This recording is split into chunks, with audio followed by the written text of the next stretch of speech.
आनंदपाल सियासतदान बनते बनते प्रदेश का नामी गैंगस्टर बन गया था। ऐसा गैंगस्टर जिसने जीते जी पुलिस की नींद हराम कर दी और उसकी मौत ने प्रदेश की सरकार को हिलाकर रख दिया।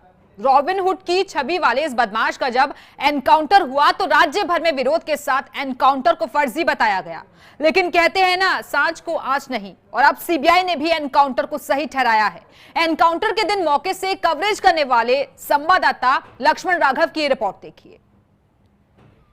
राजनीति की रपटीली राहों पर थोड़ी बहुत सफलता के बाद आनंदपाल ने अपराध की पगडंडियों का रास्ता अख्तियार कर लिया था। यहाँ वो धीरे धीरे सफल भी हो रहा था।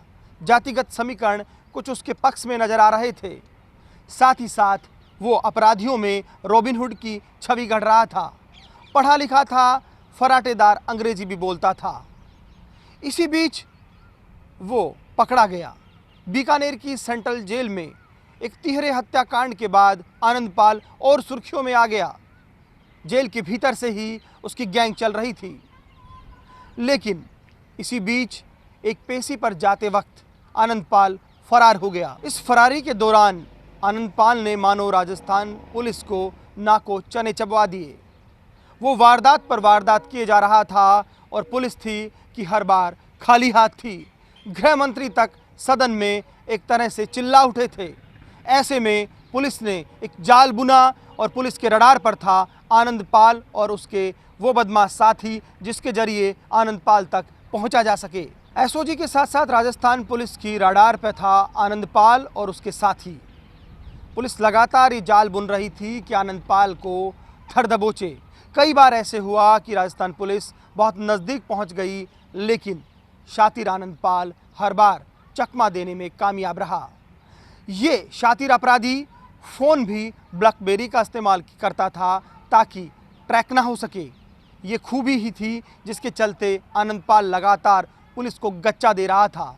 लेकिन कहते हैं ना, अपराधी कितना भी शातिर क्यों ना हो, एक रात पुलिस के हाथ लग ही जाता है। कुछ ऐसा ही राजस्थान पुलिस करने वाली थी। इस बार एसओजी के साथ राजस्थान पुलिस की नज़रें थी हरियाणा के सिरसा, जहां उसके भाई के साथ एक दूसरा बदमाश भी था।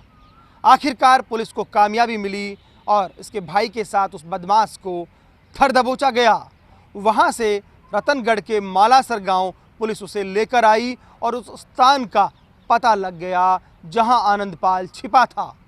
यहीं से शुरू होती है आनंदपाल एनकाउंटर की कहानी। कई हत्याओं और दर्जनों वारदातों का आरोपी आनंदपाल दरअसल बेहद शातिर बदमाश था, जिसे कहीं ना कहीं राजनीतिक संरक्षण भी हासिल रहा। लेकिन बेखौफ बदमाश खुद को व्यवस्था से ऊपर मानने लगा था। जेल में रहने के दौरान भी नेताओं से मुलाकातों की खबरें सुर्खियों में रही थी। फरारी के दौरान हत्या, फिरौती और लूट की वारदातों को जिस तरह से अंजाम दे रहा था, उससे राज्य सरकार की किरकिरी बढ़ती जा रही थी। इसलिए एसओजी के साथ राजस्थान पुलिस खुद की खाकी पर लगी नाकामयाबी की तोहमत से हर हाल में छुटकारा पाकर कुछ कर गुजरने की फिराक में थी। इस बार मुखबिरी और मुखबिरों दोनों पर बहुत एक्सरसाइज की। हरियाणा में आनंदपाल के भाई को धर दबोचा गया और पुलिस आखिरकार आनंदपाल का ठिकाना उगलवाने में कामयाब रही। चूरू जिले के रतनगढ़ के मालासर के एक 2 मंजिला साधारण से फार्म हाउस में आनंदपाल ने अपना ठिकाना बना रखा था। AK-47 से लैस आनंदपाल को भनक भी नहीं थी, लेकिन वो पुलिस की पहुंच से कुछ ही मीटर की दूरी पर था। चूरू एसपी राहुल बारहट, एसओजी और हरियाणा पुलिस ने फार्म हाउस को चारों ओर से घेर दिया था। सर्च लाइट के लिए पुलिस के जवान फार्म हाउस में एंट्री कर गए थे। चूरू के तत्कालीन एसपी राहुल बारेट के साथ एसओजी के ऑफिसर्स ने बहुत बारीकी के साथ पूरी व्यूह रचना रची थी। इस बात को लेकर पुलिस भी इस बार सतर्क थी कि आनंदपाल गच्चा देने में कामयाब ना हो। इसलिए आनंदपाल को पकड़ने का समय रात को मुकर्रर किया गया। 24 जून 2017 की रात, वो काली रात जिसमें उस मकान के चारों तरफ पुलिस ने घेरा डाल दिया। एक गाड़ी में सवार होकर एसपी सहित एसओजी के कुछ ऑफिसर्स मकान के आसपास चारों तरफ फैल गए थे। आनंदपाल को बार बार चेतावनी भी दी गई, लेकिन आनंदपाल सरेंडर को तैयार नहीं था।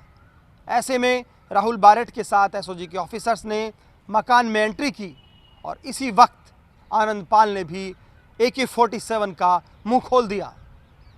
हालांकि शुरुआत में गोली नहीं लगी, लेकिन जैसे ही भीतर एंट्री हुई तो एक कांस्टेबल और सूर्यवीर सिंह को आनंदपाल की गोली लग गई।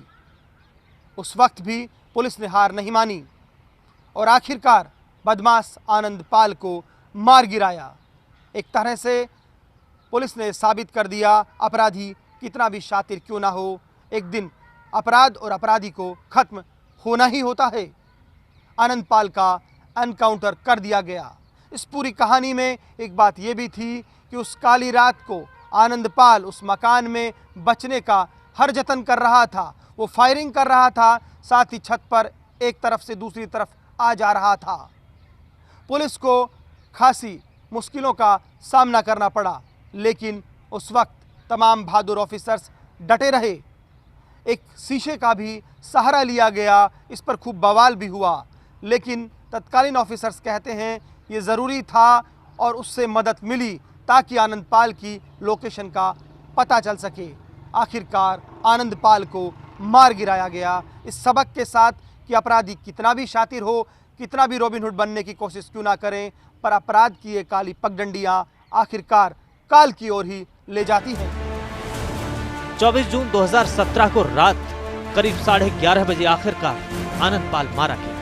एक हाथ पर गोली लगने के बाद एक हाथ से भी AK-47 से एम्बुश फायर खोल दी। सूर्यवीर सिंह के साथ एक कांस्टेबल सोहन सिंह को भी आनंदपाल की गोली लगी, लेकिन कांस्टेबल ने हार नहीं मानी और पूरे ऑपरेशन को लीड कर रहे चूरू SP राहुल बारहट की टीम को बड़ी सफलता हाथ लगी। शायद ये भान आनंदपाल को भी नहीं था कि उसकी मौत राजस्थान की सियासत को हिलाकर रख देगी। एनकाउंटर को फेक बताकर हिंसक प्रदर्शन के चलते राज्य सरकार को इंटरनेट तक बंद कर दिया। जांबाज टीम को एक अपराधी को मारने के बदले मिलने वाले रिपोर्ट तो दूर, उसकी जगह CBI की इंक्वायरी में। लेकिन आज आखिरकार CBI ने मोहर लगा दी कि आनंदपाल का एनकाउंटर फेक नहीं था। हालांकि 24 राजपूत नेताओं को हिंसा उकसाने का आरोपी बनाया गया है। फर्स्ट इंडिया न्यूज के लिए लक्ष्मण राघव की रिपोर्ट।